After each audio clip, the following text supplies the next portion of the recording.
जय सद्गुरू friends, Priyanka recipe healthy या चॅनलवर तुमचं मनापासून स्वागत। आज आपण या पिठापासून एक वेगळीच युनिक रेसिपी बनवणार आहोत। ही गव्हाचं पीठ आहे, तिंबून घेतलेत आणि यासाठी आपल्याला खोबरं, जायफळ लागणार आहे, काही ड्रायफ्रुट्स लागणार आहे। मी चपाती लाटून घेतलेली आहे, याचे असे उभे काप काढून घेतलेत।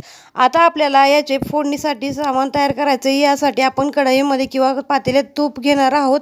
अशा पद्धतीने मी तूप घेतलेले आहे। आता याला खोबरे आणि ड्रायफ्रूट्स ही टाकून आपण याला छान फोडणी बसवणार आहोत। हे खोबरं छान गोल्डन कलर येईपर्यंत भाजून घेणार आहोत आणि तुमच्याकडे काय ड्रायफ्रूट्स मनुके वगैरे असतील ते टाकून घेऊ शकता।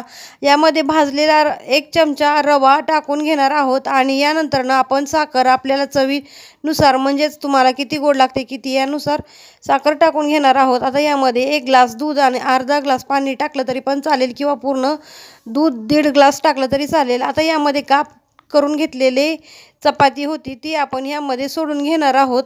अशा पद्धतीने मी सगळी यामध्ये चपाती सोडून घेतलेली आहे। याला व्यवस्थित उकळी आल्यानंतर आपल्याला सर्व करून घ्यायचे। अशा पद्धतीने आपली रबडी तयार झालेली आहे। तुम्हाला घट्ट पाहिजे असलं तर घट्ट काढू शकता किंवा पातळ पाहिजे असलं तर पातळ ठेवू शकता। थँक्यू।